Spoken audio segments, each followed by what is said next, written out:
कल जो पैराग्राफ हुआ था अंत में, उसको पढ़ के आगे बढ़ते हैं।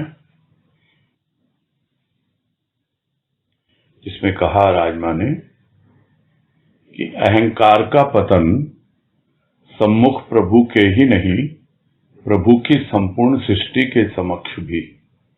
व्यवहार में शांति एक के प्रति ही नहीं, सर्व के प्रति।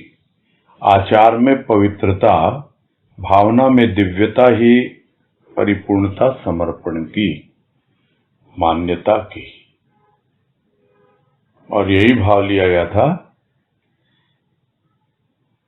कि जैसे जैसे समझ में आने लगता है भक्त को कि उसके जीवन में एक नया प्रभात आ रहा है, नए सूर्य का उदय हो रहा है, तो यह स्पष्ट हो जाता है कि उसके अहंकार का विसर्जन हो रहा है, अहंकार गिर रहा है। और वो अहंकार स्वाभाविक है, प्रभु के प्रति ही होता है प्रारंभ, क्योंकि वो बड़ा आसान होता है, क्योंकि वो किसी से बतलाने नहीं जाता हमारी कमजोरियां, हमारी गलतियां। क्योंकि अहंकार है क्या? वही अहंकार इन्हीं सब चीजों को लेकर तो घूमता रहता है। जो कुछ भी अपना दिखाना चाहता है वो क्यों प्रकट करता है? अपनी कमजोरियों को छिपाने के लिए, अपनी हीन भावना को ढकने के लिए ही अहंकार अपना आवरण लगाता है। तो प्रभु के सम्मुख तो सब खोल के रख देना होगा। तो वो अहंकार जब प्रभु के सम्मुख अर्पित हो जाता है या गिर जाता है, तो वो तो प्रारंभ है। यहां कह रहे हैं कि इतना ही पर्याप्त नहीं है, क्योंकि वो प्रभु है कहां? प्रभु तो संपूर्ण सृष्टि में है। तो संपूर्ण सृष्टि के समक्ष भी वो अहंकार तुम्हारा गिर जाना चाहिए, विसर्जित हो जाना चाहिए।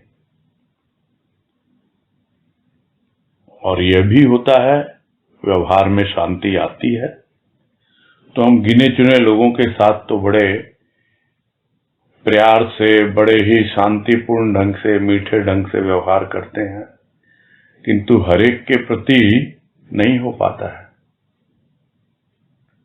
तो यदि व्यवहार में शांति एक के प्रति ही हुई, सर्व के प्रति नहीं हुई, तो फिर आचार में पवित्रता कहां से आएगी? आचरण में। और वो आचरण में जो पवित्रता आती है, तब वो कहां से आती है? वो अपनी भावना से आती है, और उस भावना में दिव्यता का पूरी तरह समावेश हो जाता है। और तब पता लगता है कि अब मेरा समर्पण परिपूर्ण हुआ, मेरी मान्यता परिपूर्ण हुई। यानी अब अर्पित करने को कुछ नहीं बचा और मानने को कोई और बचा ही नहीं। क्योंकि मानता कौन है? मानता तो मन है, और मन तो बहुत पहले ही दे दिया, उसको अर्पित कर दिया। अहंकार तो अंतिम सोपान है, अंतिम जगह जाके अर्पित होता है अहंकार। प्रारंभ मन से, इसको हम कहते हैं मन, बुद्धि, चित्त, अहंकार। शुरू में जो अहंकार अर्पित होता है वो तो स्थूल का है, सूक्ष्म का अहंकार, उसको अर्पित करना। वो प्रभु के सम्मुख ही नहीं, पूरी सृष्टि के सम्मुख। बातें सुनने में ही इतनी असंभव सी लगती हैं, और उनको यदि आचरण में उतारने की बात करें, तो आचरण में जब उतरेगी तभी तो पवित्रता आएगी आचरण में।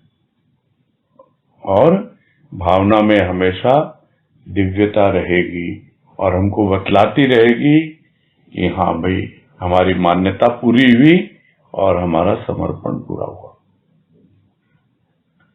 आज कह रहे हैं परिवेश परिवर्तित। किस लिए? परिवर्तित करने के निमित्त अंतः प्रदेश को। अंतः प्रदेश में शासन ईर्ष्या का, द्वेष का, अहंकार का, कठोर कर्म, कटु अप्रिय शब्द जिह्वा पर, मुख पर आच्छादित रौद्र रूप, संसार विश्वास करे किस भांति कि अंतः प्रदेश में प्रवाहित है शीतल सरिता भाव की।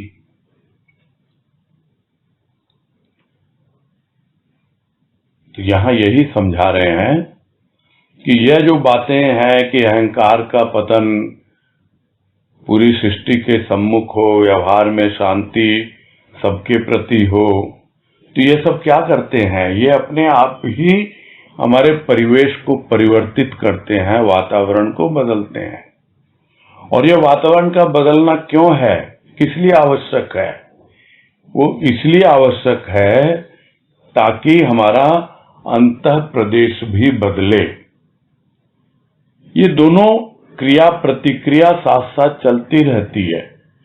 जब हमारे बाहर का वातावरण बदलता है तो हमारे भीतर का वातावरण भी बदलता है, जिसको हम साधारण भाषा में कहते हैं कि बाहर जब हम ऐसे लोगों की संगत करते हैं जिनके भाव विचार उच्च धरातल के होते हैं, तो अपने आप ही हमारे भीतर में भी उस संग का रंग चढ़ने लगता है और हमारे भाव विचार भी उच्च धरातल के होने लगते हैं, यानी उनमें भी परिवर्तन होने लगता है।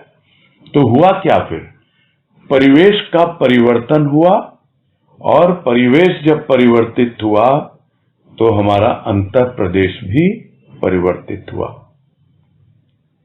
अब यदि किसी के अंतः प्रदेश में अभी भी शासन कर रही है ईर्ष्या, द्वेष और अहंकार, अभी भी यदि उसका कर्म बड़ा कठोर है, उसके वचन बहुत कटु हैं, कठोर और तीखे हैं, और अप्रिय शब्द हैं यदि उसकी जिह्वा पर, यानी किसी को भी अच्छे नहीं लगते, और हमेशा क्रोधित होकर उसके मुख पर रौद्र रूप ही दिखलाई पड़ता है, तो फिर किस भांति लोग समझेंगे?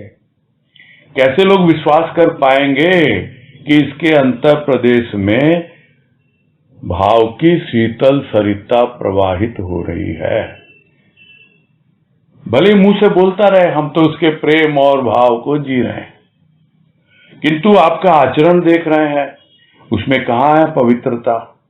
आपकी भावना समझ में आ रही है, कहाँ है दिव्यता? आपके भीतर तो ईर्ष्या, द्वेष, अहंकार, आपकी बातें इतनी कठोर, अप्रिय, और कितने ऐसे ऐसे शब्द आते हैं और चेहरा देखते ही लगता है पता नहीं कितने क्रोध में है, कितना गुस्सा है। तो यदि ऐसा है तो फिर कैसे लोग विश्वास करेंगे कि अंतः प्रदेश में प्रवाहित शीतल सरिता भाव की? भले कितना बोलते रहो कि नहीं हम तो पूरी तरह प्रभु को समर्पित हैं, हमारा तो अहंकार का पूरा पतन हो चुका है, हम सबको एक ही दृष्टि से देखते हैं, बोलने से क्या होता है? दुनिया सब समझ लेती है। उतनी ही समझदारी तो भगवान ने सबको दी है।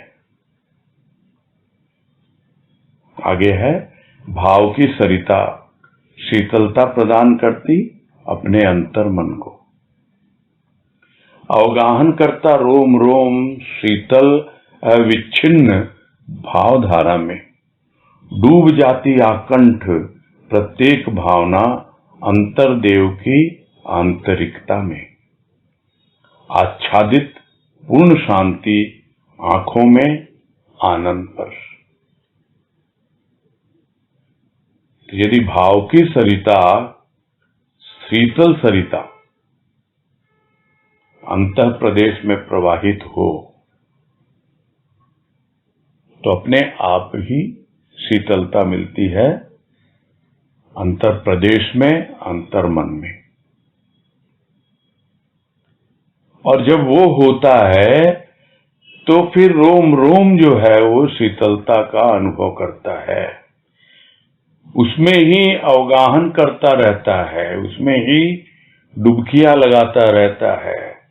वही भाव उसके लिए भोजन है, वही भाव उसके लिए पीने का पानी है, स्नान का जल है, सब कुछ वही है।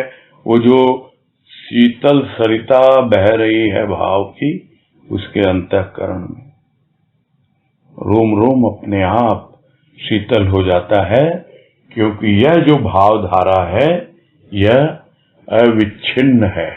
अविच्छिन्न है यानी अनवरत, लगातार, छिन्न भिन्न नहीं कर सकता कोई इसको, अविच्छिन्न है।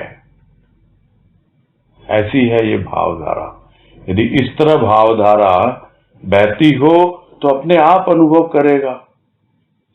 क्या अनुभव करेगा?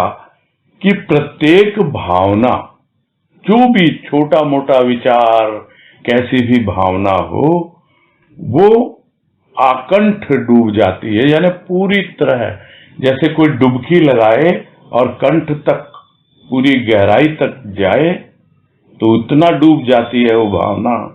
कहां पर? जो हमारा अंतर्देव है। तो हमारा अंतर्देव तो हर जगह है, वो आत्मदेव तो सब जगह व्यापक है।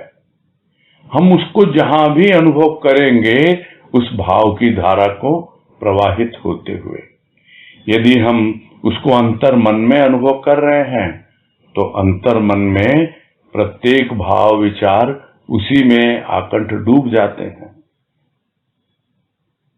उस अंतर देव यानी वो अंतर भीतर का देव, क्योंकि अब तो भीतर आ गया वो तो अब आत्मदेव हो गया, और उसकी आंतरिकता है, यानी उससे अब इतनी हमारी इंटीमेसी हो गई है, इतना अंतरंग हो गया है वो हमसे, उससे उतनी आंतरिकता हमारी डेवलप हो गई है कि अब हम इधर उधर किसी से कुछ बातचीत ही नहीं करते हैं।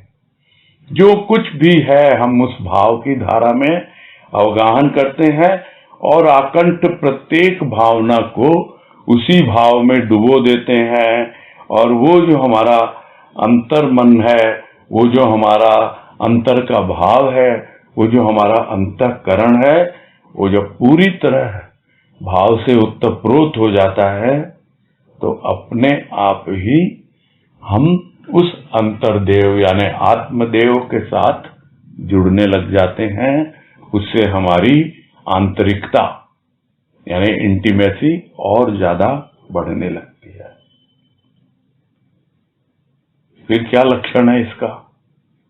कि आच्छादित पूर्ण शांति आंखों में आनंद पर, यानी फिर आंखों में पूरी शांति है और आनंद यानी मुख पर पूरी शांति है। एक अवस्था है मुख पर आच्छादित रौद्र रूप, और आंखों में क्या है? आंखों में तो ईर्ष्या, द्वेष और अहंकार का साम्राज्य। आग उगलती हैं वे आंखें, और अब क्या है? पूरी तरह शांति छा गई आंखों में। तो किसको समझाना है? जो भी देखेगा वो अपने आप समझ जाएगा कि इसके अंतर प्रदेश में प्रवाहित है शीतल सरिता भाव की। संसार विश्वास करने लगेगा। और यदि बाहर दिखलाई पड़ता है कैसा आचरण है, कैसी इसकी बॉडी लैंग्वेज है, किस तरह की उठ बैठ है, कैसे लोगों से संगत है, तो यह सब चीजें समझ में आ जाती है, किसी को बताने की आवश्यकता नहीं होती है। लोग इतने बेवकूफ नहीं हैं। खुद को अनुभव आए तो बताने की जरूरत नहीं, अपने आप लोगों को पता लगेगा। और खुद को अनुभव नहीं आया और अन्यथा यदि कोई दिखाने का प्रयास करे तो भी बताने की कोई जरूरत नहीं। लोग समझेंगे ये हमें बेवकूफ समझता है क्या, हमें तो सब पता है तुम्हारे भीतर क्या चल रहा है। तो इन दो पैराग्राफ में इतना कॉन्ट्रास्ट है। कॉन्ट्रास्ट मतलब एक अवस्था वो होती है कि आप बाहर का परिवेश तो बदलते नहीं हो, उसी तरह का जीवन जीते रहते हो, भीतर का खेल भी वही चलता रहता है, और फिर आप दुनिया को बोलते हो कि हम तो सत्संगी हैं, हमारे हृदय में तो भाव की धारा अनवरत प्रवाहित होती है। अगर ऐसा होता ना तो ये लक्षण होते उसके। इसलिए राजमा लिख रही हैं और समझा रही हैं हम सबको।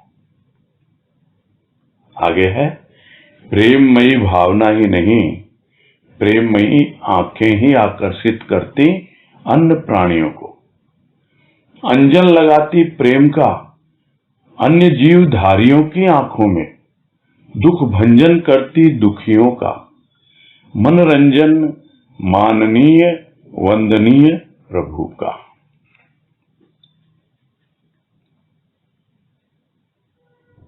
प्रेममयी भावना ही नहीं, ये सिर्फ भावना प्रेममयी होने से नहीं हो जाता है, वो प्रेममयी भावना अपने आप ही आंखों से प्रकट होती है,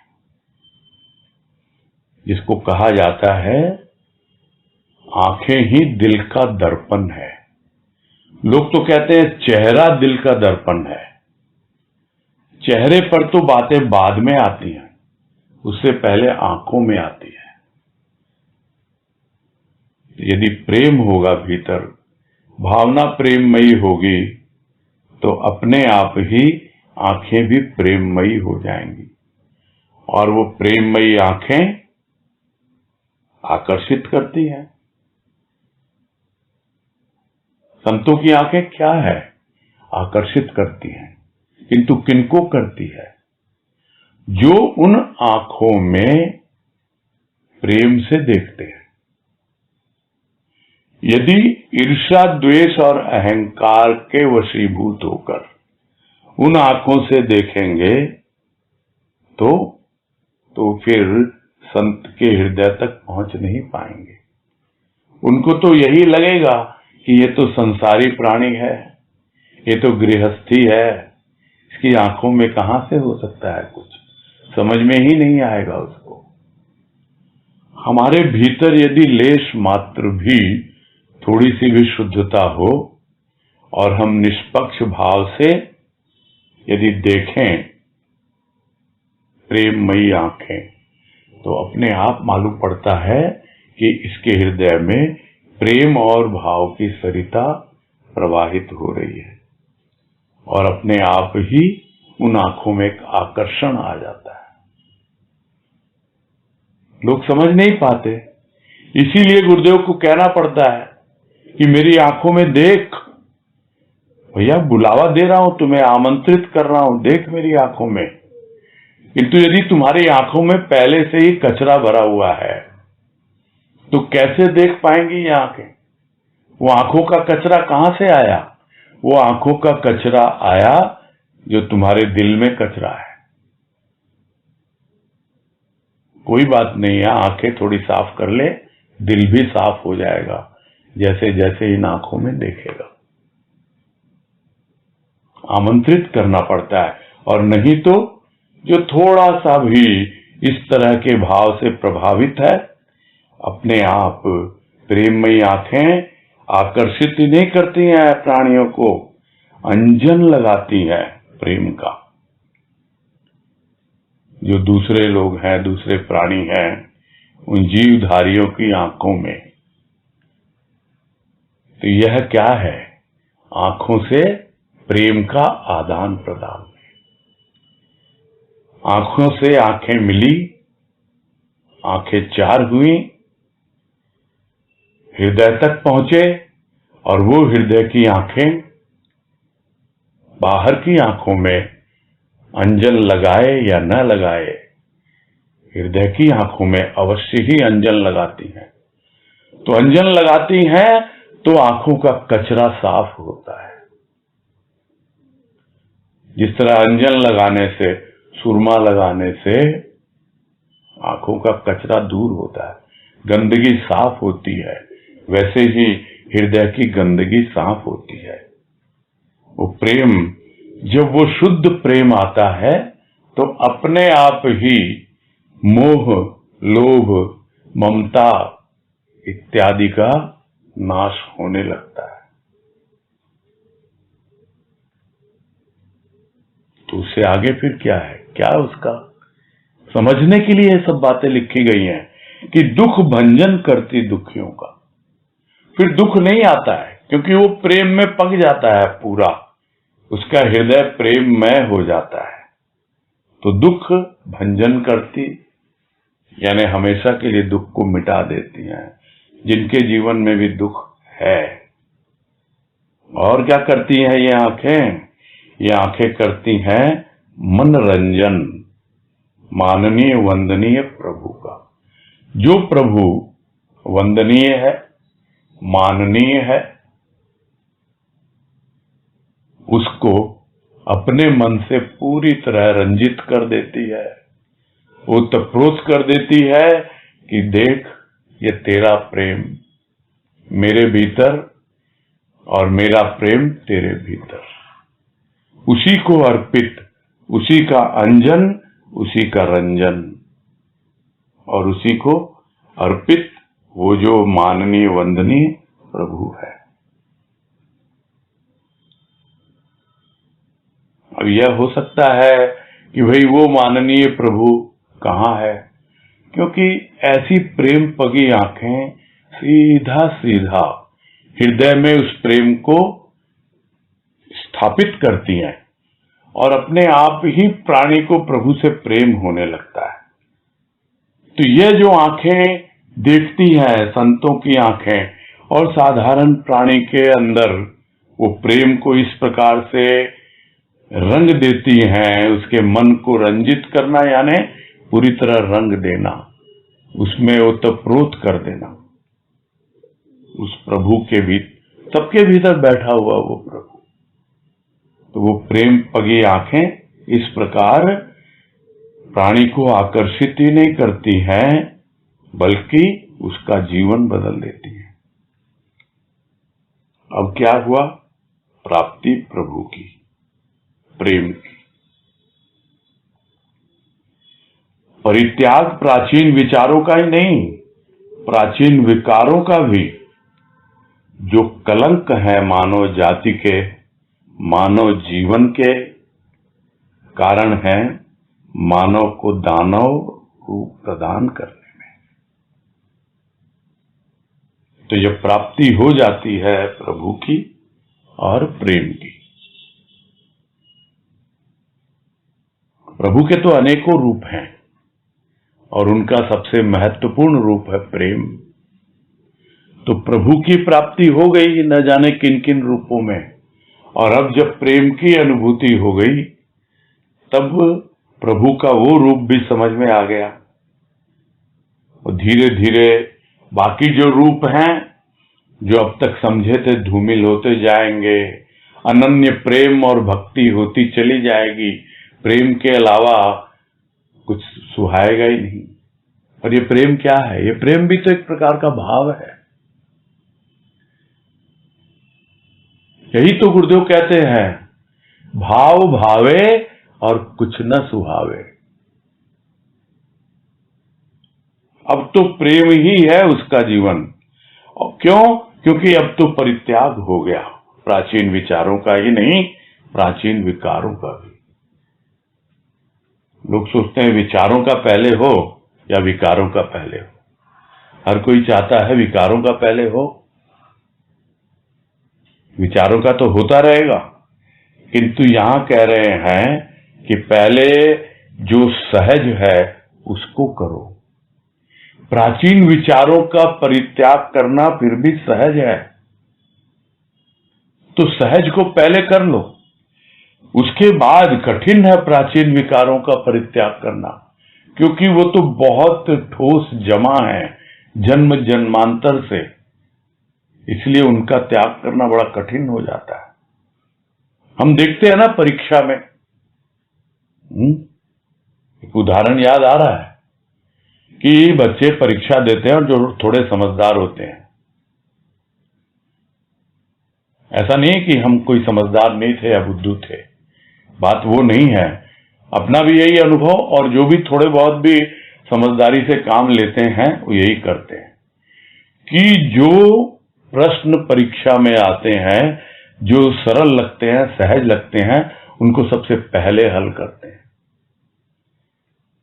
ताकि वो तो अपना हो गया, अब मुझे आगे बढ़ना है, यानी मैं पास तो हो जाऊंगा, अब और स्कोर करना है, तब कठिन प्रश्न को एक एक करके हल करते हैं।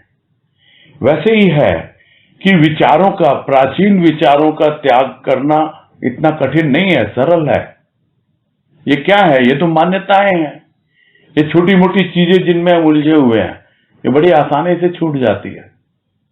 इसलिए उसको पहले कहा गया कि परित्याग प्राचीन विचारों का, उनका ही नहीं, प्राचीन विकारों का, क्योंकि ये थोड़ा कठिन कार्य है। फिर भी और नंबर लेने हैं तो इस पर भी काम करना ही पड़ेगा, तभी तो परीक्षा में हम आगे बढ़ेंगे, अगली क्लास में जाएंगे, अगले धरातल तक पहुंचेंगे। और ये क्या है? विकार, कलंक है मानव जाति के। पता नहीं किन किन रूपों में लोग अभी भी इन मान्यताओं से, इन रूढ़िवादिताओं से, और भी क्या क्या रूप हैं इसके, बोलना कठिन भी है और उचित भी नहीं है। ये कलंक है। वास्तव में कलंक क्या होता है? काला धब्बा। तो एक तो है अंजन, काजल, वो भी काला है, किंतु वो प्रेम को लेके आया है हमारे अंतःकरण की शुद्धि के लिए। और एक है ये हमारे प्राचीन विचार और विकार, जो कलंक है मानव जाति के लिए। तो वो आया हमारी आंखों में अंजन, और उसने हटाया इन विकारों को, इन विचारों को जो कलंक है मानव जाति के और मानव जीवन के। और यही तो एक कारण है जो मानव को दानव का रूप प्रदान करते रहते हैं। ये प्राचीन विचार, प्राचीन विकार, न जाने कैसी कैसी सोच, कैसी मान्यताएं, इसको लेकर के ही मानव जीता रहता है और पूरी तरह उसी तमोगुण से आच्छादित रहता है, समझ पाता नहीं है, और यही बोलता है कि तुम्हारे क्या है, तुम्हारी कमीज में कितने दाग। दूसरों की कमीज दिखती है, अपनी कमीज नहीं दिखती है। अपनी कमीज कोई देख के बताता है तो बोलता है दाग बड़े अच्छे हैं। क्यों अच्छे हैं भाई? अरे मेरे पास तो रिन साबुन है। तो इसका मतलब दाग लगाते रहोगे।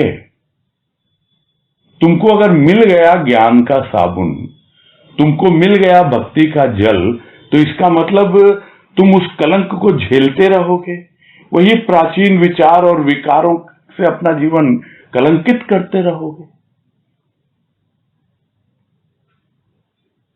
क्या है हमारा जीवन? क्या हमने मानव को दानव का रूप प्रदान कर दिया? समझना होगा। बड़ी सरकास्टिक बातें हैं ये, किंतु फैक्ट है ये, बहुत चुभती हैं किंतु सच्चाई है। आगे है, प्राचीन का व्यामोह तोड़ने के निमित्त व्यग्र आधुनिक कथित सभ्य प्राणी, अपनी ही काया से परेशान वृद्ध प्राणी, अपनी ही छाया से भयाक्रांत अपराधी प्राणी, किंतु विकारों के जीर्ण शीर्ण विचारों के लिए प्रचेष्टा है सभ्य प्राणी की, नए कलेवर में छिपाने के निमित्त। क्या यह स्थिति हास्यास्पद नहीं?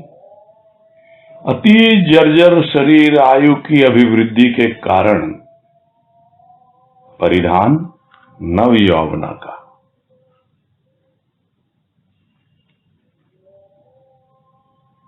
बातें इतनी स्पष्ट और सहज हैं, किंतु है क्या? शब्दों का एक अलग ही रूप है। इसलिए इस भाव को जो इसमें राजमा ने व्यक्त किया है, उसको पकड़ने में, समझने में थोड़ा सा ध्यान पूर्वक भाव की गहराई में जाएं। और यही समझा रही हैं कि ये प्राचीन की में चक्कर काट रहा है, फंसा हुआ है। व्यामोह क्या होता है? गोल गोल घुमाता रहता है। जैसे मोह में फंसा हुआ प्राणी उस मोह से बाहर निकल नहीं पाता, उसी में चक्कर काटता रहता है।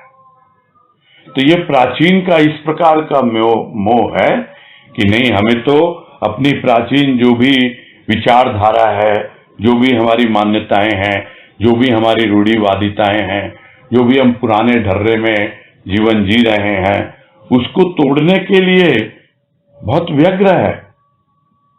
कौन?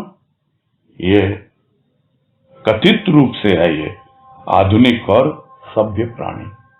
अपने आप को समझता है मैं बहुत सिविलाइज्ड हूं, बहुत सभ्य हूं, मैं मॉडर्न हूं। तो ऐसा प्राणी सबको ही बोलता है ये क्या पुराने, अभी तक तुम लेके वही बैठे हो क्या? वही लैंडलाइन फोन है, ये क्या लेके बैठे हो? अभी भी वो पुराने वाला वही। अरे स्मार्टफोन चल रहे हैं और एकदम टच स्क्रीन में भी इतने हाई फाई, मतलब इस तरह से अपने आप को आधुनिक दिखाने का प्रयास करते हैं। नहीं, ये उदाहरण है एक छोटा सा कि हमने तो प्राचीन का जो है तोड़ दिया मोह, है नहीं, हम बंधे हुए नहीं है, हम तो बिल्कुल आधुनिक है, हम तो पूरे मॉडर्न लाइफ जी रहे हैं। क्या अवस्था है प्राणी की? काया तो बूढ़ी हो गई, शरीर हो गया वृद्ध, तो अपनी काया से परेशान है। स्वाभाविक है, काया वृद्ध हो गई है, रोग भी लग जाते हैं, कुछ न कुछ बीमारी परेशानी हो ही जाती है।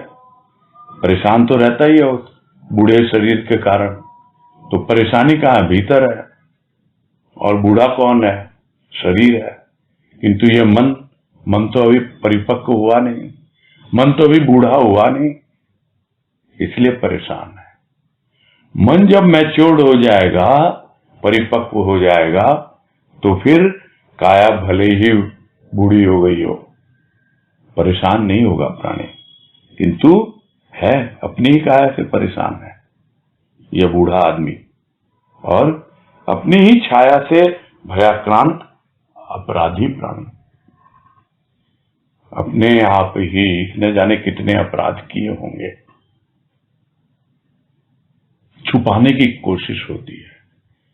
अपराध करता है और यही कोशिश करता है कि पकड़ में ना आ जाऊं। तो दूसरा कौन पकड़ेगा तुमको? तुम्हारी खुद की छाया ही तुम्हारे पीछे लगी हुई है, जिसको लोग कहते हैं कि तुम्हारे कर्म कभी पीछा नहीं छोड़ते, तुम्हारा छाया की तरह चलते रहते हैं साथ साथ। यह उदाहरण हमने सुना होगा बहुत बार। क्यों? क्योंकि अपराध किए हैं, गलत काम किए हैं, उल्टे सीधे बहुत कुछ किया है, अपराध बोध से ग्रस्त है प्राणी, और उसके कारण भय से आक्रांत है। आक्रांत कौन होता है? जिसपे आक्रमण हो जाता है। ये भय न जाने कितनी बार उस पर आक्रमण करता रहता है, क्योंकि वो अपराध बोध से ग्रस्त है, इसलिए भय उस पर अटैक करता रहता है, अपने आप को बचाने की कोशिश करता रहता है। तो वो भय कहां है? अपनी ही छाया है उसकी, और कुछ नहीं है। फिर भी क्या कर रहा है? इसके बावजूद कि उसके जीर्ण शीर्ण विचार हैं जो विकारों पर ही आधारित है, और उसके लिए क्या चेष्टा कर रहा है वो सभ्य प्राणी क्या चेष्टा कर रहा है कि इसको एक नए कलेवर में छिपा दूं, मैं एक नया रूप दे दूं कि हम तो बहुत सिविलाइज्ड हैं। आजकल तो ये बड़ा कॉमन है, ये क्लब पार्टी, खाना पीना, ड्रिंक ये बड़ा कॉमन है। पुराने जमाने में तो अरे भाई ऐसा नहीं, अरे अब तो सब पहले घर परिवार की महिलाएं नहीं लेती थी, अब तो देखते हैं सब। ये नए कलेवर में अपनी जो भी बातें हैं और विचार कौन से हैं, वो जीर्ण शीर्ण, उन विचारों को और अपनी जो भी उसकी अतृप्त इच्छाएं कामनाएं हैं, उनको एक नया रूप दे करके अपने आप को सभ्य दिखा रहा है, अपने आप को आधुनिक दिखा रहा है। इसकी प्रचेष्टा है नए कलेवर में छिपाने के निमित्त। तो जब दिखती है चारों तरफ ये अवस्था, तो क्या हंसी नहीं आती क्या कि कितना ढोंग रच रहे हो भाई तुम लोग? तो क्या यह स्थिति हास्यास्पद नहीं? अति जर्जर शरीर किस लिए हुआ? अति जर्जर आयु की अभिवृद्धि के कारण हुआ। यानी आयु बढ़ती गई, मानी बात है, उम्र हो जाएगी, बुढ़ापा आएगा तो शरीर जर्जर होगा भी। किंतु परिधान क्या है? क्या कपड़े पहन रखे हैं? नव यौवना का, यानी सज धज के अपने आप को इतना स्मार्ट और ब्यूटीफुल दिखाने का है कि हाँ भाई हम बहुत खूबसूरत, हम बहुत स्मार्ट, और हो गए बुढ़े शरीर से। ये हाल है। और कितना हास्यास्पद लगता है ये सब देखकर, कितनी हंसी आती है इस तथाकथित आधुनिक और सभ्य मानव को देखकर। आगे है तथाकथित सभ्य मानव सभ्यता का, धार्मिक धार्मिकता का, विद्वान विद्वता का आवरण डालकर भरण पोषण करता है अत्यंत कृश फिर भी शक्तिशाली शत्रु का। कल्याण संभव हो किस भांति? भयभीत है आत्मज अनंत का, अंत समय क्या अंत होगा इसके प्रति?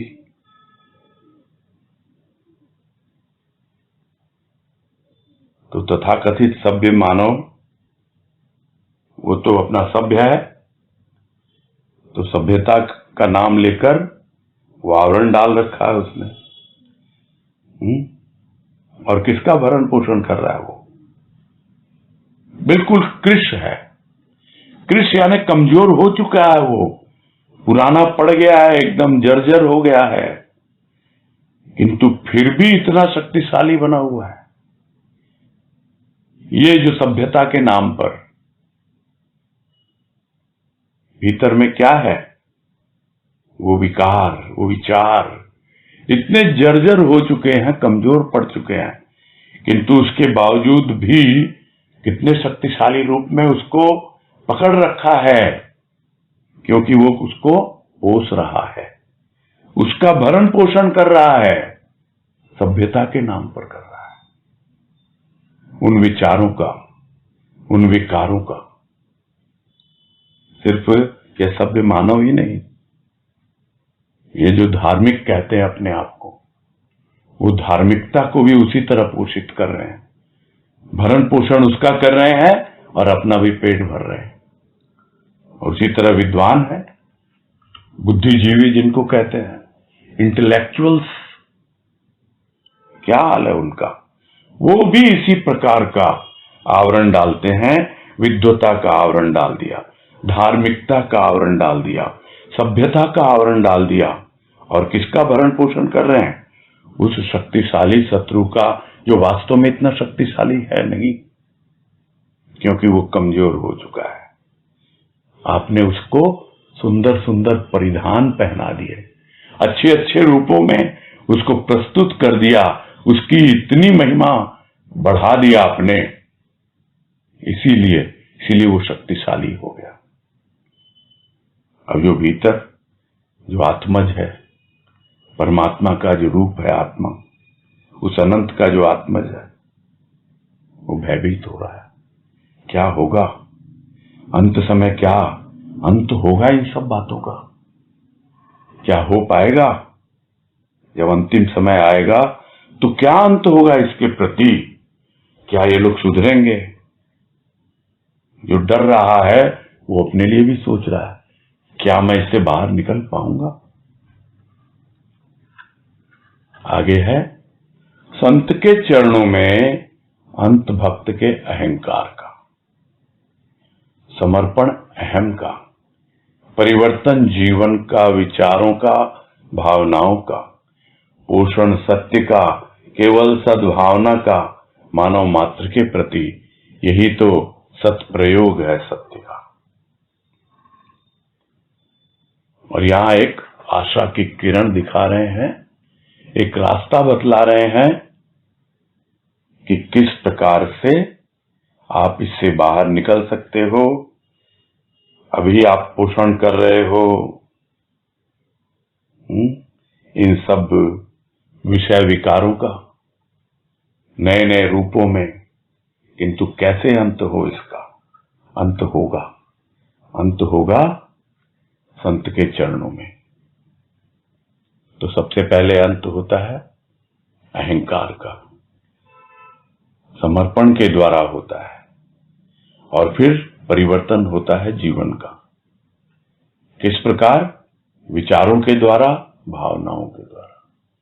परिवर्तन विचार होते हैं, भावनाएं होती हैं, और जीवन परिवर्तित होने लगता है, और अहम का समर्पण पूर्ण रूप से घटित होने लगता है। और क्या पोषण होता है?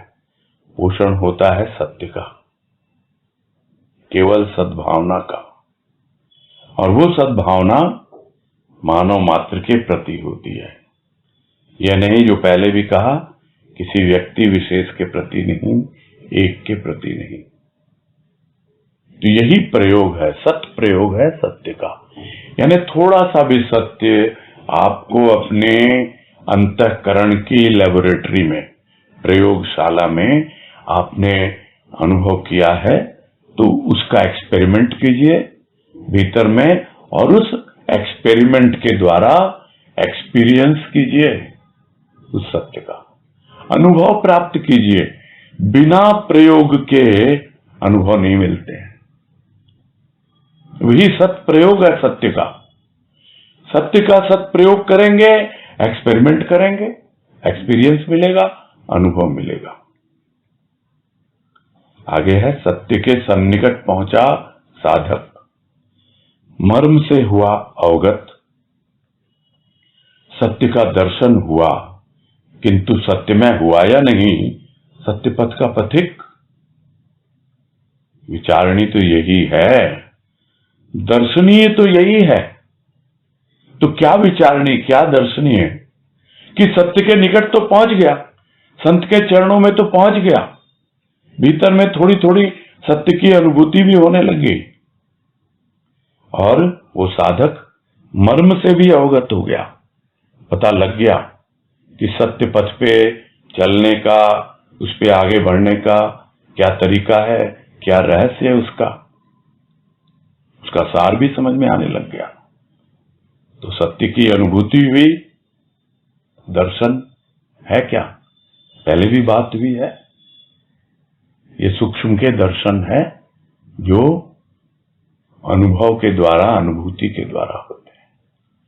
तो वो सत्य का अनुभव उसका तो हुआ, दर्शन हुआ उसका, किंतु यह सत्य पथ का पथिक सत्य में हुआ या नहीं हुआ, बस यही विचारणी है। और विचारणी ही नहीं है, दर्शनीय भी है। सिर्फ विचार करने से नहीं होता है कि भाई हम तो विचार कर रहे हैं, कुछ भी आगे बढ़ ही नहीं पा रहे हैं, कुछ भी परिवर्तन नहीं हो रहा है। तो देखो भाई कहां कमी है, दर्शनीय है। अरे दूसरा कौन करेगा? यहां दर्शनीय से यह मतलब नहीं है कि दूसरे देखेंगे, दूसरे तुम्हें समझाएंगे, दूसरे तुम्हारे बारे में विचार करेंगे। नहीं, तुम ही अपने बारे में विचार करोगे, तुम्हारे लिए विचारणी है। तुम हो सत्य पथ के पथिक, तुम हो सत्य पथ के साधक। तुम्हें विचार करना है और तुम्हें फिर से देखना है कि सत्य का दर्शन तो हो गया, किंतु तुम्हारा जीवन सत्य में हुआ कि नहीं हुआ। आगे है अभिप्सित है, कथन नहीं, आचरण। आचरण स्वतः उदाहरण, साक्षात्कार सत्य का, प्राप्ति ध्येय की।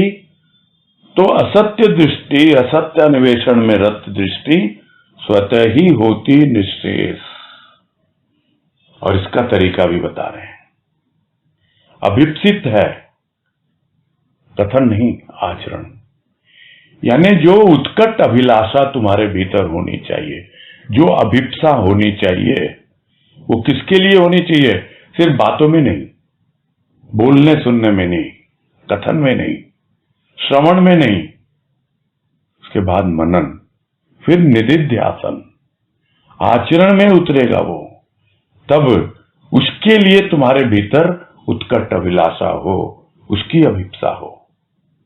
और जब वो आचरण में उतरेगा तो खुद के लिए अपने आप ही एग्जाम्पल बनेगा कि कल तक मेरा यह जीवन था, आज मेरा यह जीवन है, मुझे धीरे धीरे सत्य का साक्षात्कार हो रहा है, अनुभव में आ रहा है सत्य, और मैं अपने ध्येय की ओर आगे बढ़ रहा हूं, मुझे प्राप्ति भी हो रही है।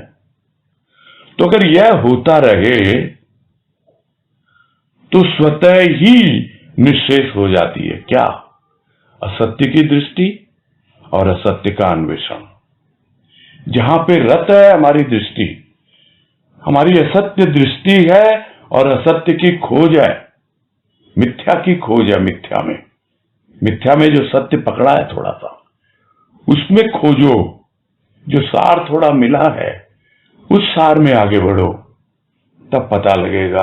तब वो स्वतः ही निश्शेष हो जाती है, खत्म हो जाती है। शेष और निश्शेष में इतना ही अंतर है, निश्शेष यानी हमेशा के लिए खत्म, स्वतः ही हो जाती है। कौन सी दृष्टि? वो दृष्टि जो असत्य दृष्टि है और किसकी खोज कर रही है, किसमें रत है? वो दृष्टि असत्य में ही रत है, उसी की खोज में रत है। तो जैसे जैसे जीवन में उतरती जाएंगी बातें, अनुभव में आता जाएगा वो सत्य का रूप भाव और प्रेम के द्वारा, तो हमें धक्का दे करके उस मिथ्या को, उस असत्य को बाहर निकालने की जरूरत नहीं। वो स्वतः ही अपने आप ही निकलता जाएगा, और ऐसा नहीं फिर आएगा, हमेशा हमेशा के लिए दूर हो जाएगा। और यही पहचान है सत्य की। जाना माना पहचाना। यदि अनजाने को जानकर ओतप्रोत न कर लिया संस्कारों में, तो क्या लाभ जानने का? जल जल है, यह जानने मात्र से क्या तृप्ति संभव है? तृप्ति उपभोक्ता द्वारा पान करने पर। तो जाना माना और पहचाना, बोल तो दिया भाई, हमने जान लिया उसको, माना तो था ही, फिर पहचान भी लिया उसको, तीनों ही चीजें हो गई। तो यदि आपने उस अनजाने को जान लिया और उसको जानने के बाद आपके अंदर बाहर पूरी तरह है, जो आपका चित्त है, जहां पर आपके संस्कार पूरी तरह लिप्त हैं और आप उसमें लिप्त हो, किंतु अब आपने अनजाने को जान लिया है और आप पूरी तरह से ओतप्रोत कर रहे हो उन संस्कारों को उस जाने हुए सत्य से। तो अनजाने को जानकर यदि ओतप्रोत न कर लिया संस्कारों में, तो फिर क्या लाभ मिला? जानने का क्या लाभ हुआ फिर? नहीं, हमने तो जान लिया, हमने तो सत्य का अनुभव कर लिया, हमने तो पहचान लिया उसको। तो बदलो अपने संस्कारों को, ओतप्रोत करोगे, अपने आप बदलेगा।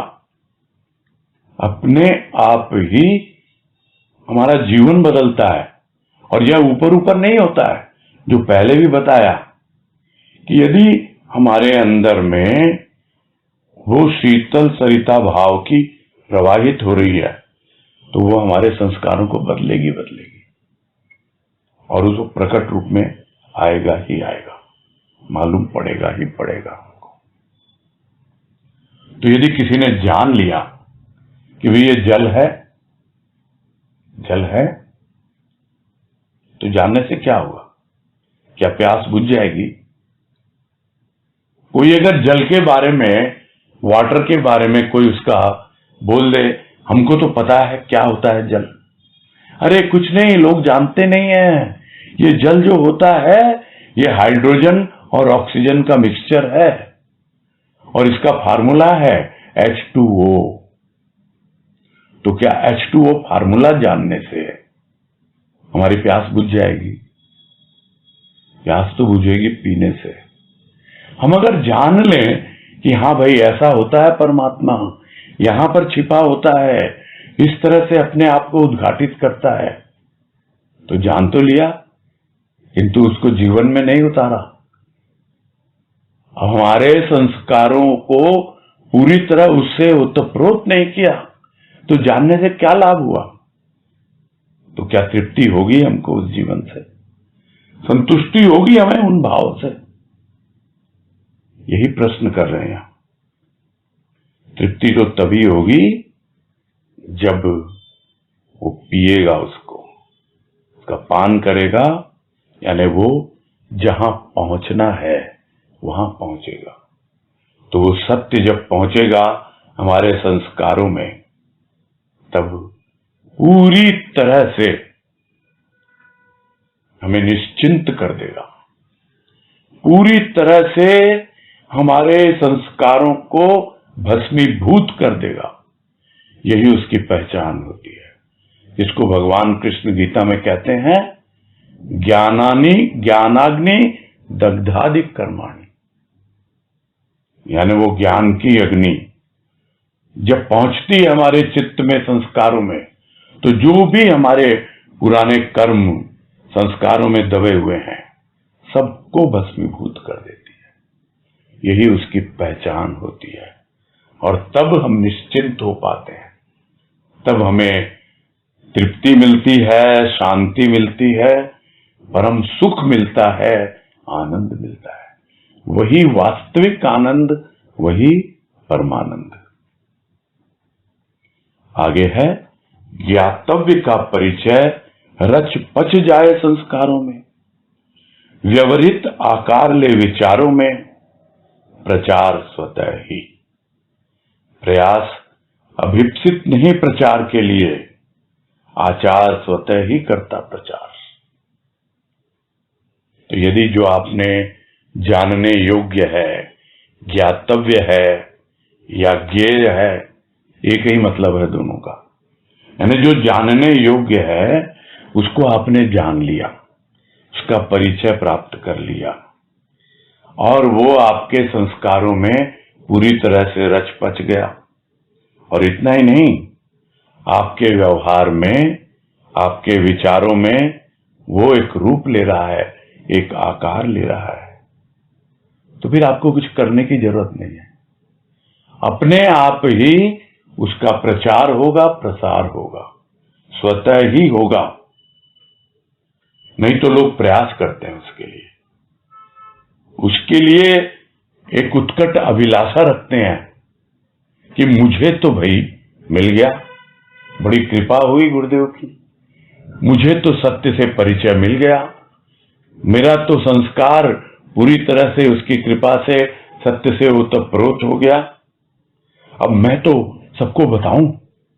भीतर उत्कट अभिलाषा होती है, वो अभिलाषा की आवश्यकता नहीं है, अभिप्सित नहीं है वो प्रचार के लिए।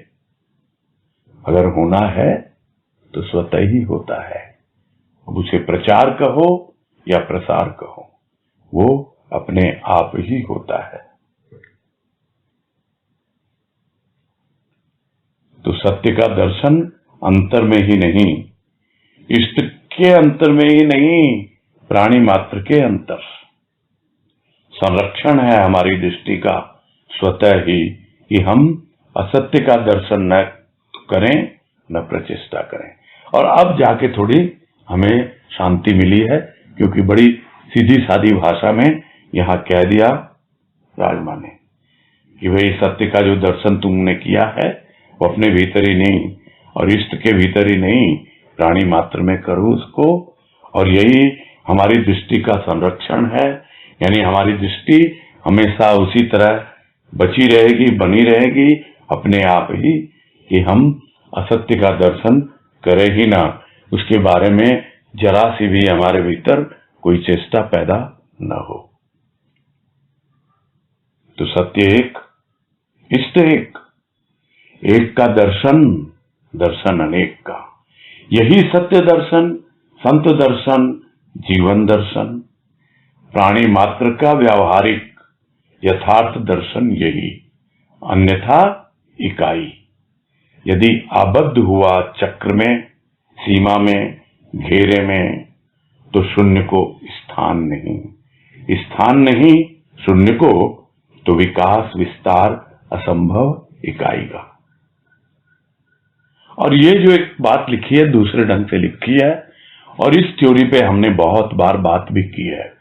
यानी जो सिद्धांत यहां बता रहे हैं कि क्या है वो, प्रथम क्या करना है, हमें संकुचित करना है, केंद्रित करना है एक स्थान पर, और वो है इकाई का रूप यहां पर।